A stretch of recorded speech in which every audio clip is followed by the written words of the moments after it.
dedicating the playground to Brother Slattery, how did that happen? Well, as I said, every day he had the children, small children out there playing, refereeing their games. The smallest of kids, maybe 3 or 4 times matches a day. It wouldn't have lasted very long, but he spent hours there every day with his children. So I think it was only right that it should be dedicated to him. Were there any religious or political pressures or compensations that you faced? No, there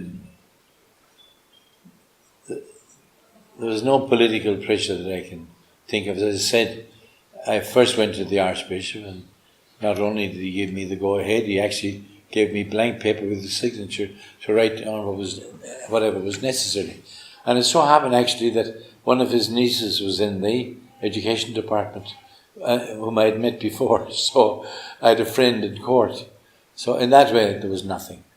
There was nothing like that. Probably when I look back on things and documents I had at one time in my possession, it is true that there were other interests, people who were far-sighted, and they wanted this particular site as a place for holiday homes. That was long before tourism took over in a big way. And maybe the delaying tactics with the sisters for all those years might have been motivated by that. But I said, I came on the 31st of March, set up school at Milligan Gardens in June. There was a meeting of the Comunidad members, the biggest meeting I think ever, in August, and the land was given to us as an aforament.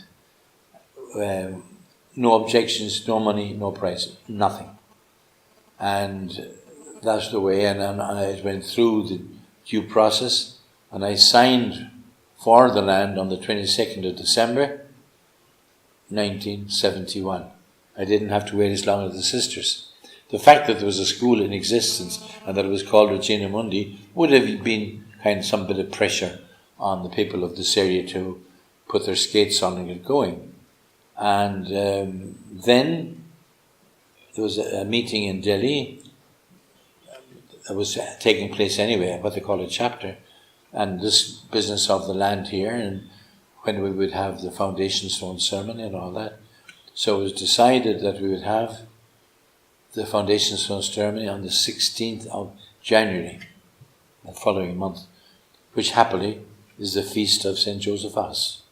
He wasn't saint at the time, but he is now, so just a happy coincidence.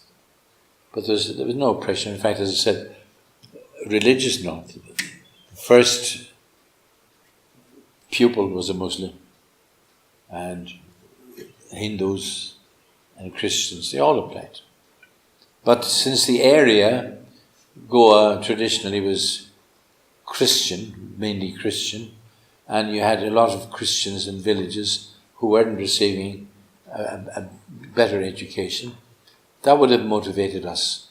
So while we're open to everybody, it's still very satisfying. Say every first Friday we have a mass in the school hall, and you have 600 children attending that. So that's a big number. And people have told me later on that no matter what religion that children had, that they picked up a lot of values here which have stood them well in life. So no political pressure, no religious pressure.